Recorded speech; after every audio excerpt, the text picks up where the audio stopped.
All right. Welcome to another edition of Sabbath Lounge. This is Matt today, flying solo, and just wanted to thank you for stopping by. Jake and I, mostly me, I've been extremely busy, and Jake and I have not been able to collaborate as much as we'd like, and we will get back into the swing of things once I get through my busy season, and then we'll be able to go back to normal. But as I was driving around, I had some thoughts and I kind of recorded them, and I wanted to share with you these thoughts. We've been studying in the Torah portion about the tabernacle.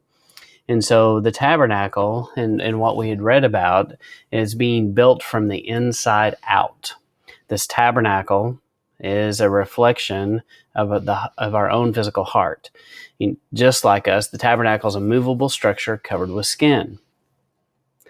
And inside the Bible, inside the Torah, there's a lot of verbiage about the kidneys and the liver and all these detailed steps about what needs to happen to these vital organs.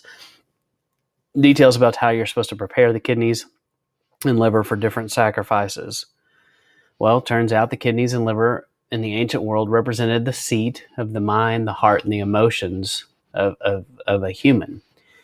In essence, what the Bible is telling us to do is that we need to hold our mind, heart, and our emotions under the fire to burn them clean and get rid of the impurity. Because in Jeremiah 17:9, we know that the heart is deceitful above all things and desperately wicked. Who can know it? So we know this. We must learn to put our heart on the altar, to put it on the fire, to have it burn clean, burn away the impure thoughts, the impure rebellious ways, burn it all off. Burn away the leaven of man's teachings. This is the work of what's supposed to be happening inside of our holy temple. It's what we represent. We are the fleshly covered tent of meeting where the Holy of Holies resides. So a side note about all this is an interesting thing that we see is this concept of inherited memories. And you can find this study. I know nothing about this person. I can't endorse this person. There's all kinds of weird things I realize. But it's not hard in a few searches on the internet to find some things about human memory and a concept. And I found this article. This one comes from Boston University. Someone wrote it. It is listed as an article or an opinion, but talking about how the brain is not the only place to store memories. Well, the reason science got to this conclusion is because many transplant people that receive the transplants would describe to their families memories that never occurred. And the families would begin to hear these crazy stories coming from the person, and they're like, what is going on? That never happened in our family. And then they started talking to the families of the donor, and they realized that those were memories that donor had. And some pretty crazy accounts and things, and you can read about that. But it's interesting, that turns out that those concepts and the things that we're reading in the Torah, of course, it's rooted in something real. But I will caution you when you go down this trail, some of this stuff you're going to see from perspectives that aren't from a godly perspective. And I am no way endorsing or saying that these people that I'm referring to are. I know nothing about them. But I do understand that concept exists and that people have thought that. So anyway, so let's go back to what we're talking about. So we talked about how the heart is deceitful above all things. We must learn to burn away the impure thoughts. And so we see in the gospel accounts that Yeshua washes the people's feet at Passover. And the Torah talks very specifically and tells you that he is trying to teach them how to be a humble servant and be God in the flesh. That's what it says. But there's another piece to this, and he is performing a priestly duty that we read about in Exodus. In Exodus, where Moses was commanded to wash Aaron and his son, preparing them for their ministry as a priest. In Exodus 40:31 through 33, it says, "And Moses and Aaron and his sons washed their hands and their feet, and they went into the tent of the congregation." And notice, congregation, it's there, and they came into the altar and they washed as Yahuwah commanded Moses. So you've got this concept of this washing of the feet. And so and that's there. And so, this concept of where Yeshua washes his disciples' feet, it wasn't just about cleanliness. It wasn't just about that's just what they did. Yes, it definitely was what he was showing them, how to take care of each other and how to be a servant. It just flat out says that, and so you can't argue with that. But there is a concept of that he is preparing them for priestly duty. So there's a lot of concepts. If you go look at even the laver, and it's this concept of being washed and being cleansed, and even in John 13:10 and Ephesians 2:6, this concept of being sanctified and washed and cleaned. So definitely there. So the disciples definitely knew this story in ways maybe we don't. He's preparing his disciples to be his holy priestly nation, to go out to do their priestly duty. He is preparing them to teach others about the principles learned in the Torah, the principles found in sacrifice. We must learn to deal with our own thoughts and emotions, learn to set them on fire and to burn away the impurities, to get rid of the leaven of man and get back to the commandments. Get back to knowing what it means to live a holy and set-apart lifestyle. They lived in a free republic, much like our own. And that free republic did not want to hear about how it was bad and wrong to indulge in the fleshly things they enjoyed. They liked their life. They liked what they did. It felt good. They did it. So they didn't really want to hear about the things they weren't supposed to do, things they weren't supposed to eat, things they weren't supposed to go. And so a lot of comparisons to the world we live in. People don't want to be told these things.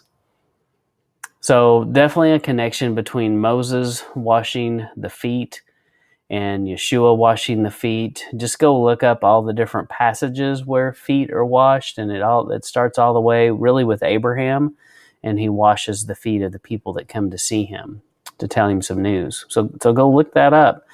But he wants us to be a holy priesthood, a holy set-apart nation. And so we must learn to teach our children that it's okay to be different from the rest of the world. In fact, we want this. The world seems to be going out of its way to conform, to be like everyone else. And it's almost like a form of brainwashing where there's so much pressure on you to conform to the mask, to conform to, to different medical procedures and things. Just there's a lot of pressure to do and be like the world around you and to not be weird. You must obey kind of thing. Which is definitely interesting. And so it makes me think of Daniel. We need to learn to be able to stand firm in the faith. And what we see in Daniel, so let me switch over here.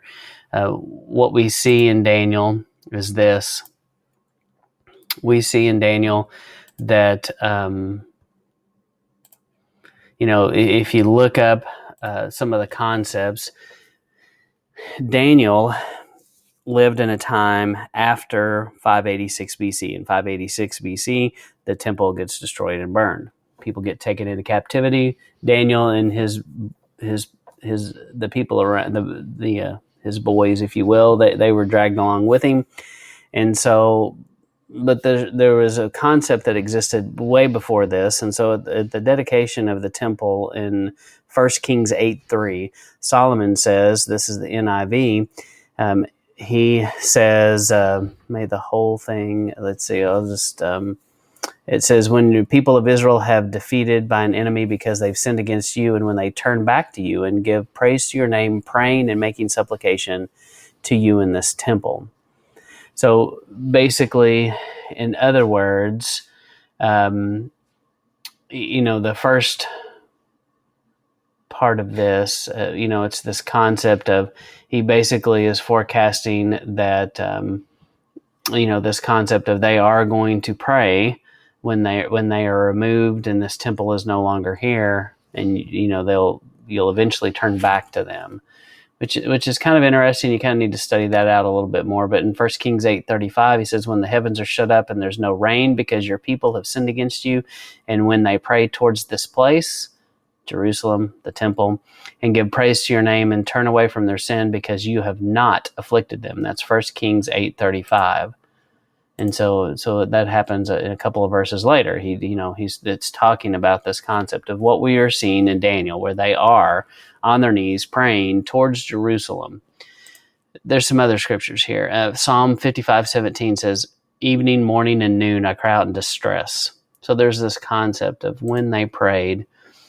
Acts 10:30, Cornelius answered, 3 days ago I was in my house praying at this hour at 3 in the afternoon. So Cornelius prayed at 3 in the afternoon.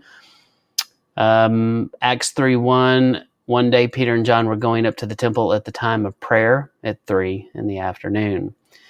So there's this concept of Daniel praying at certain times, and these were the times.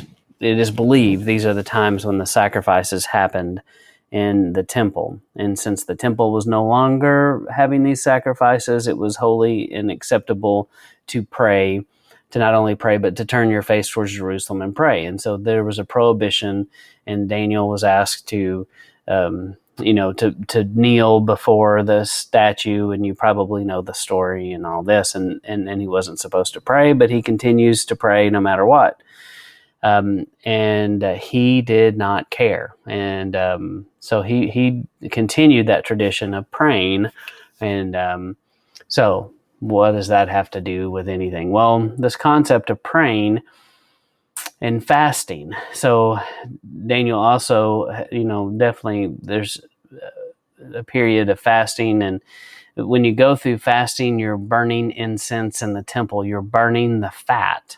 You're burning the excess. You're burning the stuff you don't need, and you're laying it bare before the Father and burning away the impurities. Okay, well that has a lot to do with what we're talking about here. And so Daniel, he was committed to doing these daily sacrifices in his own temple, if you will, his own tabernacle, and he understood that concept. And I hope and pray that we won't be deceived, because the times are changing, if you haven't noticed. But it's nothing new. This is just part of a cycle. And so many of you have been, like to watch the train wreck. And so we're all drawn to this craziness, and we're just like, I can't believe they're doing this. Did you hear this? Did you hear that this guy is doing this? Whatever. I mean, you can fill your mind with all kinds of stuff, and it could all be true. But in the end, we know this is all cyclical. The world goes through periods where there's freedom, and then there's oppression, and the Father saves the people from this oppression. So there's a remnant, and we're part of that remnant. But I pray that we're not deceived, that we can learn to be like Daniel and learn to teach our children to be like Daniel. And basically in Daniel 3:16 through 20, Daniel basically says, you know what? And you can see the text there. He's about to be, if this is a movie scene, there's a fire in the background and you can hear it roaring, and there's people in custody. There's people in authority, and clearly Daniel and his men are not in authority, and they're about to die.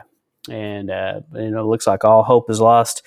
And there's this moment where they're standing in front of the fire, and Daniel speaks up and he says, you know what?